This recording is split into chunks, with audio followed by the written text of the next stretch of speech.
Soy Patricio Miguel González Huerta. Tuve un diagnóstico de leucemia mieloide crónica hace 21 años. Esta leucemia tenía una característica, tenía traslocación 922 con cromosoma Filadelfia positivo y bueno, eso me dio la oportunidad de poder tener la opción de ser trasplantado de médula ósea y curar. En aquel entonces no contaban con tratamientos, medicamentos adecuados y la única opción que tenía yo de cura era que me hicieran un trasplante de médula ósea. ¿Cómo lo deciden ellos? Pues me explicaron que por mi edad, yo tenía en aquel entonces 36 años, ahorita tengo 59 años, y tengo 6 hermanos que eran potencialmente los posibles donadores de médula. Y me explicaron que un trasplante de médula para ser exitoso debía de ser relacionado y 100% compatible. Entonces empezó el proceso, nos tomaron muestras a mis hermanos y a mí, ya fuera de la institución, nos mandaron al INDRE, que es una institución que se encarga de hacer pruebas genéticas, y ahí de mis 6 hermanos, 2 de mis hermanas salieron 100% compatibles. Los médicos esperaban que alguno de mis 2 hermanos fuera el donante, pero desafortunadamente ninguno de ellos salió con una compatibilidad suficiente. Y bueno, pues 2 hermanas ya era algo bueno para mí. La preparación para el trasplante fue que me tenían que tener bien controlada la enfermedad. La leucemia me la controlaron con medicamentos, con quimioterapias y bueno, con diversos medicamentos, hasta que después de algunos meses yo estaba relativamente bien, ¿no? Con tratamientos y demás, pero la enfermedad estaba controlada. Entonces empezaron los procesos de la toma de muestras para ver cuál de mis hermanas era mejor, si la mayor o la que era un poco menor que yo. Al final decidieron por una hermana que era más chica. El decidir quién es donador para los médicos también en mi caso era complicado, porque al tener 2 donadoras 100% compatibles, pues tenían que tomar una decisión cuál era la mejor. Y tomaron la decisión no por la edad, sino por el número de embarazos que tenía mi hermana más chica en relación con mi hermana más grande. Creo que para mí fue una fortuna que eligieran a mi hermana María, porque la relación con mi hermana María siempre fue muy estrecha. Entonces, para ella decirle que ella podía ser mi donadora y para mí decirme que mi hermana María podía ser mi donadora, pues fue algo muy, muy emocionante para ella y para mí. Ella nunca tuvo miedo, aun cuando todo parecía, toda la información que había sobre cómo debería de ser un trasplante y que iba ella a donar su médula. Y por la poca información que teníamos en aquellos tiempos, ella nunca tuvo miedo y siempre estuvo dispuesta a aceptar ser mi donadora. Pues vino todo el proceso de un periodo previo donde tenía que estar mi hermana María bien en todas las cuestiones físicas, emocionales, de salud. Todo tenía que estar perfecto para que en el momento en que ella tuviera que donar la médula, todo estuviera en orden. Y yo también tenía que estar completamente sano, no tener ninguna enfermedad y con la leucemia completamente controlada. Llegaron las semanas previas al trasplante en julio del año 2003 y me empezaron a poner mis medicamentos a mí previos y me dieron fecha para ingresar al trasplante. Previo a estas situaciones, realmente lo más complicado fue que el riesgo del trasplante que nos presentaban los médicos era que yo tenía de inicio muy pocas oportunidades de sobrevivir. Me daban solamente el 1% de probabilidad de salir adelante y como fuera pasando los días, pues las oportunidades de que eso fuera exitoso iban aumentando, ¿no? Me decían, los primeros días tienes el 5% y si todo va bien el 10% y así, ¿no? Lo más complicado de esta información fue que mi esposa me decía, pues no te trasplantes porque si te vas a morir en unos días, pues prefiero que te quedes 5 o 6 años, como nos decían los médicos, que era el tiempo que podía yo durar con un tratamiento de quimioterapias y demás, y no me trasplantaban.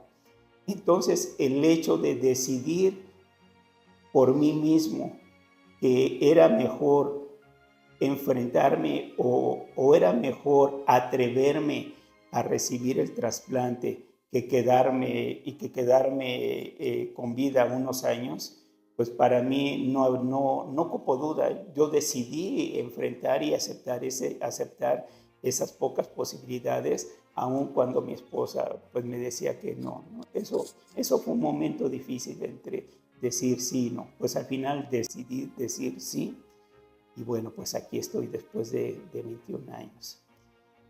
El trasplante de médula ósea es algo muy sencillo, porque solamente nos infunden las células que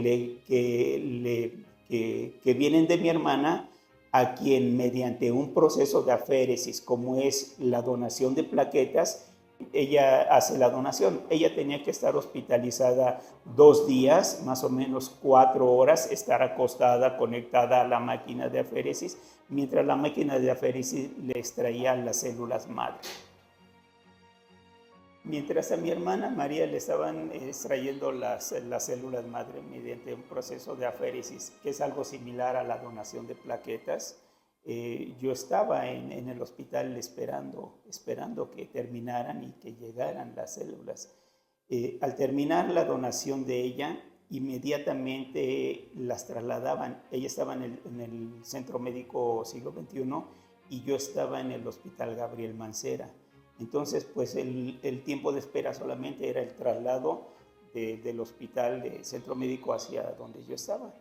Y lo único que hacían pues era colgarlas en el tripié, infundirlas, ¿no? Parece algo muy sencillo, pero así es el trasplante de médula ósea. Los médicos tenían que estar muy atentos porque me estaban infundiendo células madre, y podía haber algunas reacciones en ese momento. Pero afortunadamente no pasó nada, pasó el proceso de que me estaban infundiendo las células madre. Yo en esos momentos realmente en lo que estaba conectado era que yo sabía que eso era mi salvación. Y pues estar en un momento como de oración, ¿no? Porque pues yo solamente volteaba y veía cómo iba cayendo cada gota, y yo decía que esto sea para bien, para mí, para mi familia. Y bueno, pues así pasaron más o menos 3 horas del proceso del trasplante. Terminaron, los médicos estuvieron ahí media hora, vieron que no me había tenido yo ningún problema, y me dijeron, bueno, todo está bien y nos vemos mañana para la segunda transfusión. Y fue lo mismo, ¿no? Mi hermana fue al hospital, le tomaron las células igual y las llevaron al hospital y me las infundieron ya con más confianza, pero en mí seguía ese proceso, ¿no? De decir, esto es mi vida y yo necesito de ellas, y dando gracias a mi hermana, a todos mis hermanos, a mis 6 hermanos, a mi mamá que rezaba mucho por mí, a mi esposa, a mis hijos. Todo esto estaba en mi mente en esos momentos. Agradecer y de verdad sentir esa emoción, pensando que eso iba a ser mi salvación. Pues pasaron estos 2 días de transfusión, y llegó un proceso en que los médicos esperaban que esas células entraran en mi médula, se hicieran parte de ella y empezaran a producir todos los elementos de la sangre, y yo empezara a tener nuevamente defensas. Quiero decir que en ese proceso del día del trasplante a que ellos decían que había sido exitoso el injerto, pasaron alrededor de 15 días. Esos días fueron muy difíciles, porque mi organismo estaba completamente sin defensas, y lo que se esperaba es que yo no tuviera ningún tipo de infección ni nada. Afortunadamente no lo tuve, y al día número 13 el médico me dijo que ya estaba el injerto, o sea que la médula había sido aceptada por mi cuerpo, y mi cuerpo empezaba a producir células nuevas, ya no enfermas, ya sanas, porque la médula de mi hermana era sana. ya no estaban produciendo células malignas con la enfermedad.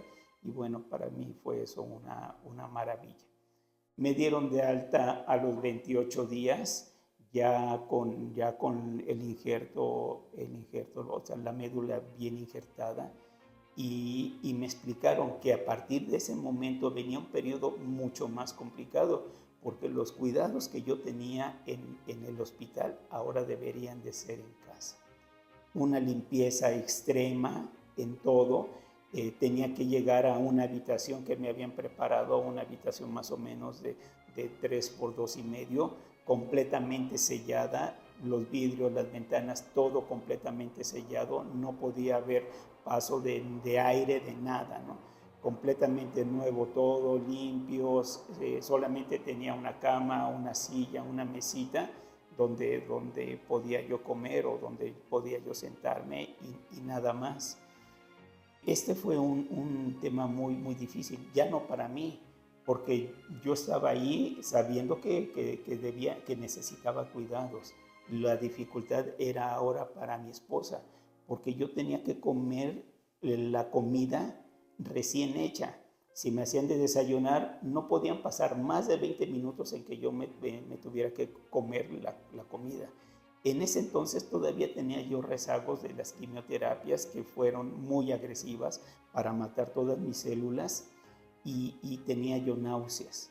Entonces, si yo no comía o no me podía comer la comida, me tenían que volver a hacer la comida y nuevamente en un periodo de 20 minutos me la tenía que comer. Si no, ya no podía yo comer. Igual así era comida, era desayuno, almuerzo, comida, merienda y cena. Entonces, imagínense, era un trabajo muy, muy intenso para mi esposa. Aparte, todo en la casa debería de estar completamente limpio, todo desinfectado, no podíamos tener mascotas. Bueno, mis hijos, pues eran 3 hijos pequeños, ni siquiera podían tener peluches porque no estaba permitido, era un posible foco de infección. Si yo salía al baño, mi esposa tenía que entrar a hacer limpieza. Era un momento en que ella aprovechaba para hacer limpieza. Pero antes de que yo saliera al baño, les tenía que avisar para que inmediatamente tuvieran que limpiar con cloro y jabón todo lo que yo podía tocar. El baño debería también de estar completamente limpio, sin nada que pudiera causarme ninguna infección. Entonces era difícil porque entrar mientras mi esposa hacía limpieza, yo salía del baño y ella regresaba ahora al baño a hacer limpieza. Y si en algún momento yo tenía diarrea, pues imagínense, era muy, muy, muy difícil para mi esposa. Lavar la ropa de cama todos los días, como todo debía estar completamente limpio, pues era un trabajo muy extenuante. No podía ni siquiera tocar a mis hijos, porque pues los niños no entendían eso. En aquel entonces Karina tenía 13 años, Fernando tenía 9 y Aldo 4, y no les permitían acercarse a mí. Entonces, cuando yo salía, si ellos querían acercarse, los detenían. Eso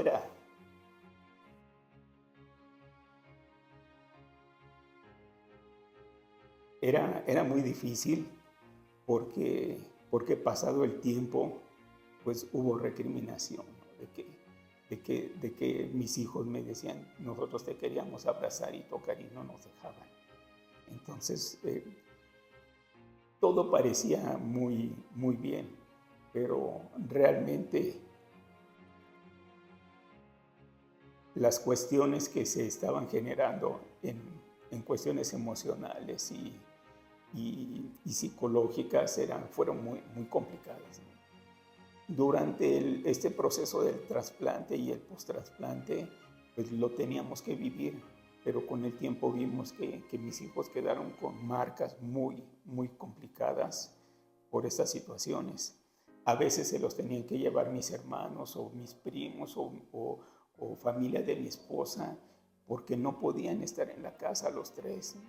Entonces mis hijos se desperdigaron y pasaba yo semanas sin poder verlo. porque, porque no podía, ¿no? No podía, era una situación muy complicada. A mi esposa solamente me llevaba la comida y ni siquiera la podía tocar, no nos podíamos abrazar, nada, no teníamos permiso de nada si queríamos que eso funcionara. Teníamos un periodo de tiempo que nos marcaban los médicos de 90 días después del trasplante. Si pasados 90 días yo mantenía una buena condición de salud y sin infecciones, sin complicaciones, todo iba a ir bien. Sin embargo, casi a los 90 días me salió un fogazo.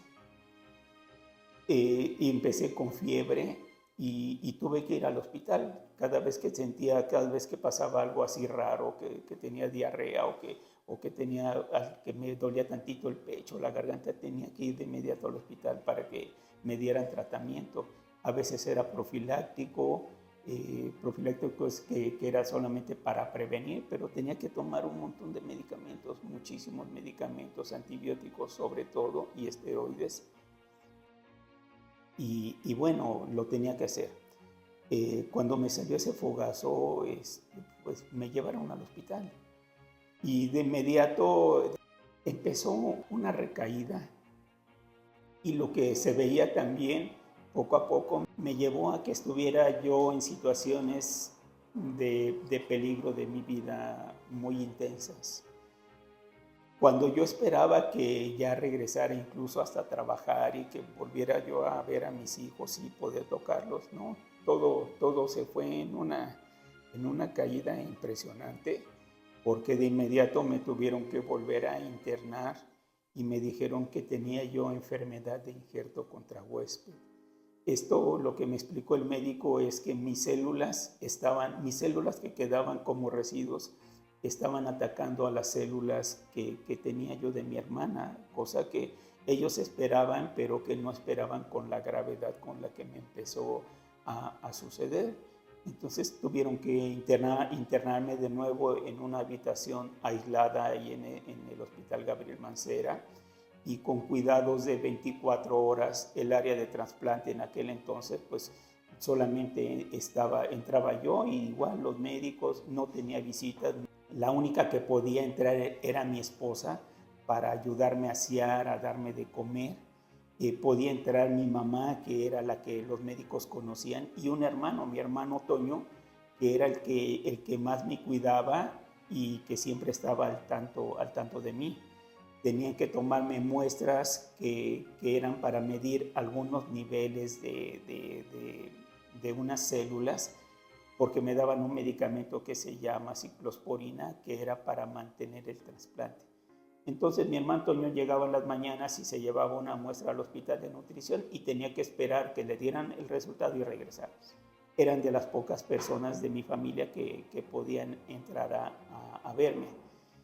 Estuve desde inicios de noviembre hasta finales de diciembre internado con esta situación de gravedad, en lo que los médicos volvieron a poder estabilizarme y me dieron de alta el fin de año, no por mejoría, sino porque era un periodo donde ellos salían de vacaciones y no había personal.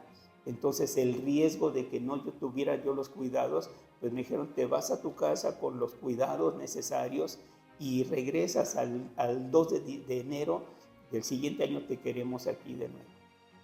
Así lo hice, regresé unos días a mi casa, tuve la oportunidad de pasar la Navidad y el fin de año. La única forma que tenía yo de ver a alguien hacia afuera de la habitación es que tenía una ventana con un cuadrito donde yo veía a mis hijos que me saludaban, o a mi mamá que se acercaba y me ponía. Mi mamá llegaba, me ponía su mano y yo la acercaba, la mía. Y así mis hijos me ponían sus manitas y era la forma en que teníamos el contacto. Eso era en la casa. En el hospital pues definitivamente no podían entrar. Bueno, pasó el fin de año regresé al hospital el 2 de enero ya estaba yo en el hospital. Y empezó todavía un proceso más grave. Nosotros tenemos virus en nuestro cuerpo que tiene memoria, como el herpes simple, que fue lo que detonó el fogazo. Y había otro que se llama citomegalovirus, del cual los médicos tenían más miedo de que se activara. Los dos virus se activaron y de repente empecé a tener yo infecciones en todo mi cuerpo. Empecé con el fogazo, después fueron úlceras en la boca, después fueron úlceras en todo mi tracto digestivo, el aparato digestivo, la vejiga y sobre todo en la uretra. Tenía, lo que me explicaban los médicos es que tenía yo como ampulitas, como las aftas de la boca, pero en todo el cuerpo. Entonces, para controlar eso necesité recibir antibióticos tomados, antibióticos inyectados y esteroides. Empecé a tomar prednisona, que era uno de los medicamentos en los que ellos confiaban que me ayudara. Pero en la prednisona yo sabía que se tomaba en cantidades mínimas. Empezaban con 2.5 miligramos y después subían a 5, 10 miligramos. Sabía yo que era ya una cantidad muy, muy importante. Pues a mí me daban 50 miligramos de prednisona y era no solamente una vez al día. Entonces, el tomar tantos medicamentos, porque los necesitaba, porque mi cuerpo estaba en un proceso de deterioro y con la enfermedad de injerto contra huésped atacando todas mis células, pues lo necesitaba, más aparte otro tipo de medicamentos que los médicos me tenían que aplicar. Era impresionante, todo el día me la pasaba tomando medicamentos, todo el día me pasaba con 6, 7 bolsas colgando, ya sea de plaquetas, de sangre, de quimioterapia, de medicamentos. Era impresionante. No me dejaban a veces ni siquiera levantarme porque la cantidad que tenía de plaquetas era mínima y tan solo el puro hecho de levantarme me podía ocasionar algún sangrado o alguna situación grave que me decían los médicos. Tienes que estar en tu cama acostado. Ni siquiera podía yo comer solo, me tenían que dar en la boca y cosas muy, muy complicadas. Lo más grave fue que por tantos medicamentos, una vez estaba yo sentado, tenía yo un reposet, un sillón, estaba yo sentado viendo a la ventana y de repente todo se puso en blanco y ya no supe nada de mí. Me dijeron que empecé a convulsionar y a partir de ese momento me quedé sin moverme, como si me hubiera desconectado yo de mi cuerpo. Cuando desperté varios días después, estaba yo en cama, no podía mover más que un poquito una mano, me acuerdo que era mi mano derecha la que podía yo mover, y estaba con sondas, con más medicamentos, con oxígeno, y no sé, muchas cosas, ¿no? Que tenía. No podía yo estar en la sala de cuidados intensivos por la condición del trasplante. Mi estado de salud necesitaba una asepsia completamente al 100%. No podía yo estar con otros pacientes. Entonces tenían todos los aparatos que yo podía necesitar de cuidados intensivos, los tenían ahí.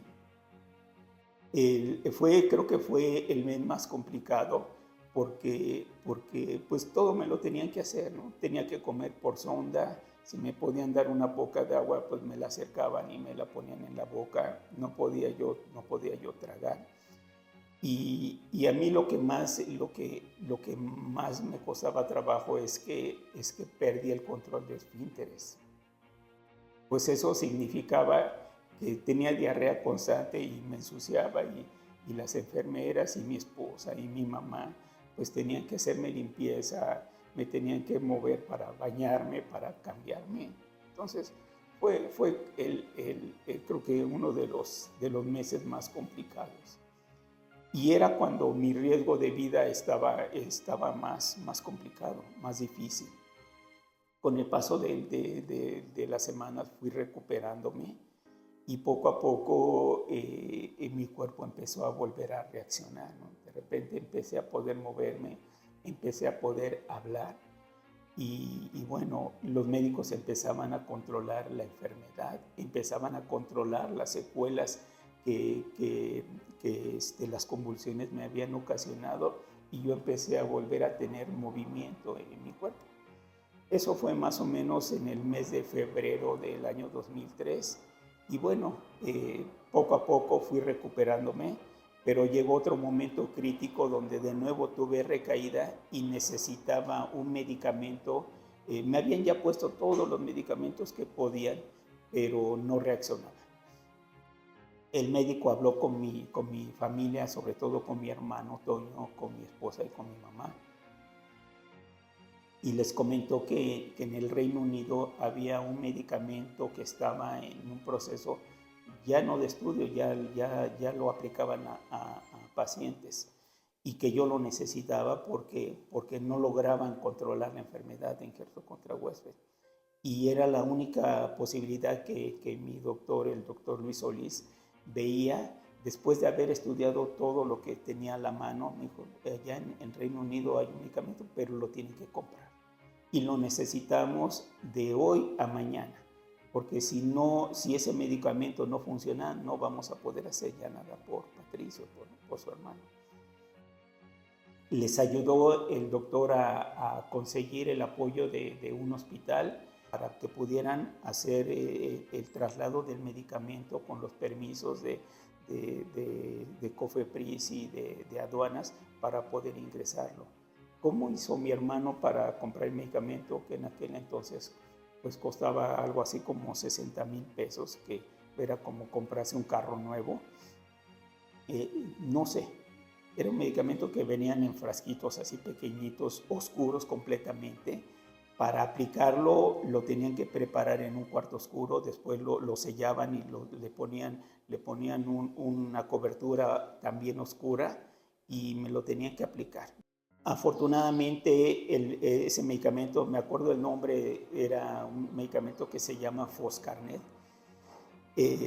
Afortunadamente dio resultado y empezaron a controlar la enfermedad de injerto contra-huésped y todos los daños que yo ya tenía en el organismo. La vejiga se había comprimido y me tuvieron que poner como un sellador para poder controlar el sangrado, porque yo tenía sangrado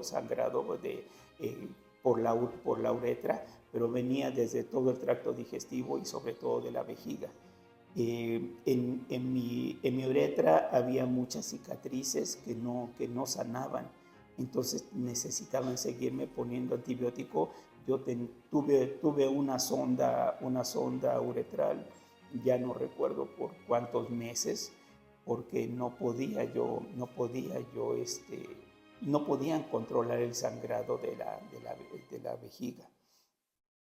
Todo eso fue muy, muy complicado, porque aparte era la enfermedad de injerto contra-huésped, era los medicamentos que tomaba, era la infección que no se podía controlar y el riesgo de vida que no se podía controlar, ¿no?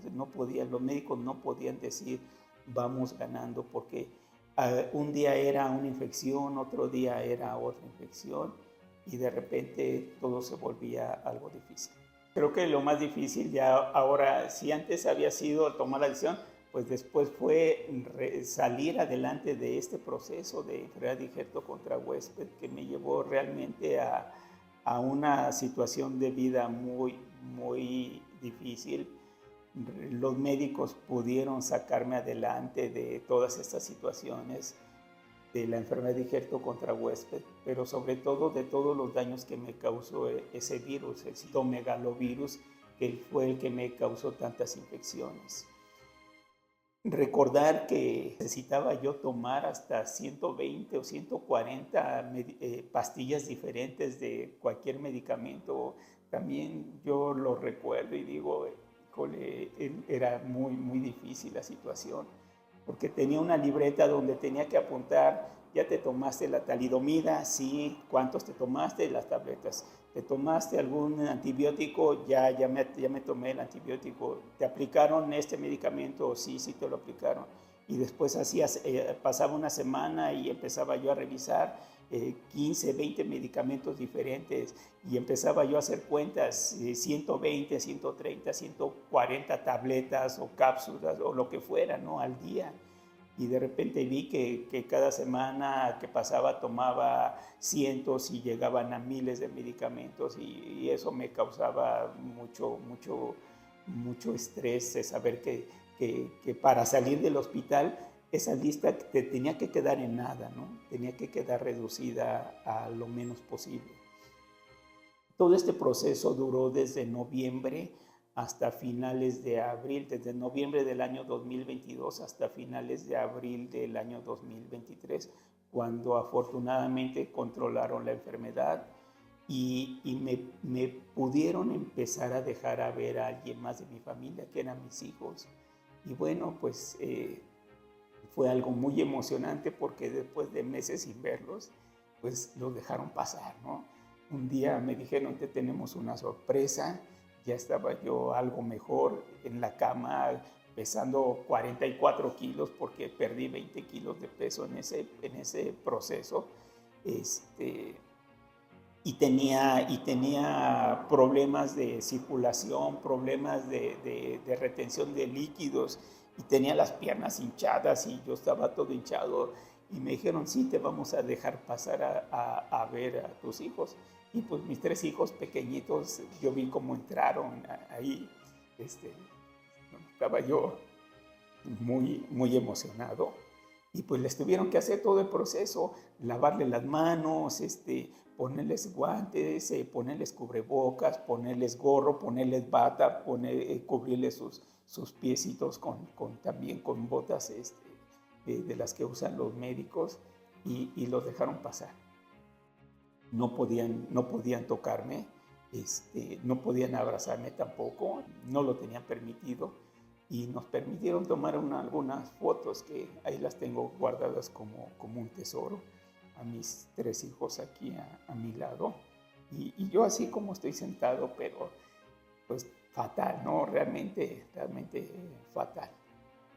Y bueno, solamente fueron unos minutos que yo los pude ver y ellos pudieron volver a verme y pues salir, ¿no?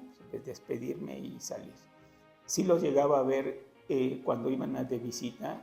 Estaba yo en el 5º piso del hospital y la forma en que nos comunicábamos con quien iba y que sabían que yo los veía, que sabían ellos que yo estaba aquí, en una ventana tenía yo un espejito de esos redonditos que usan para maquillarse.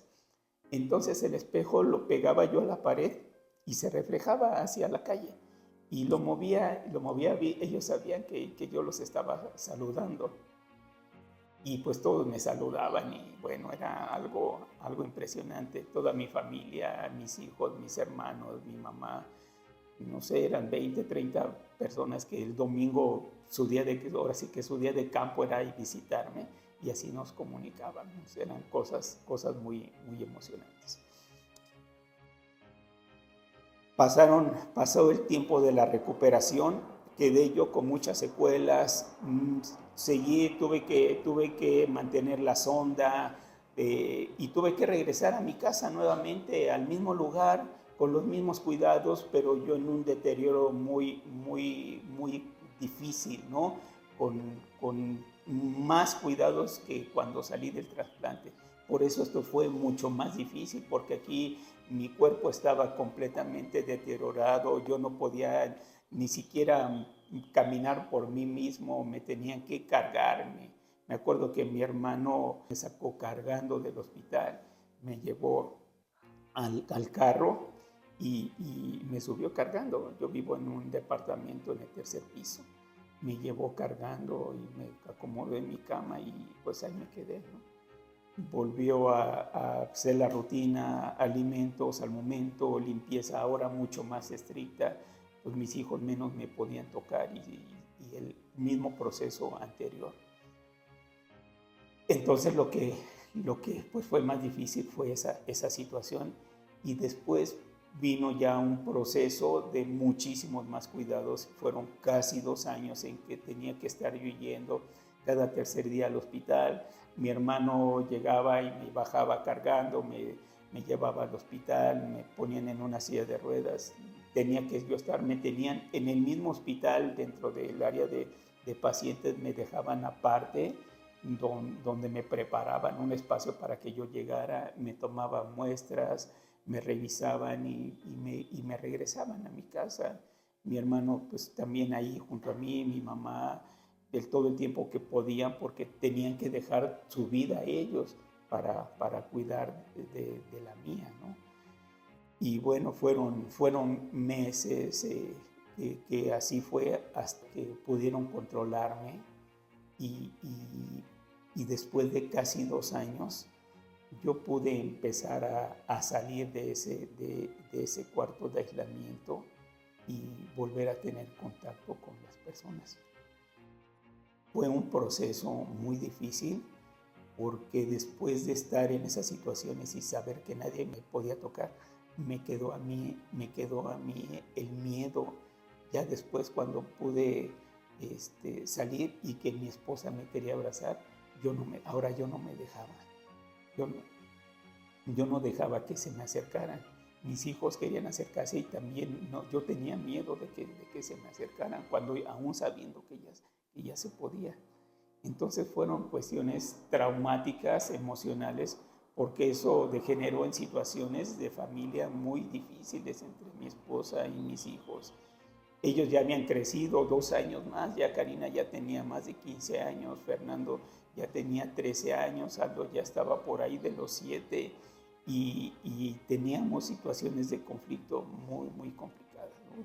Entonces, dentro de todas las secuelas y los problemas, pues ya no sabía yo cuál había sido más difícil, si el que había pasado del trasplante, la enfermedad de injerto contra huésped, el volver a regresar a la vida, ya no sabía que podía ser más complicado. Tuve que readaptarme nuevamente a la vida.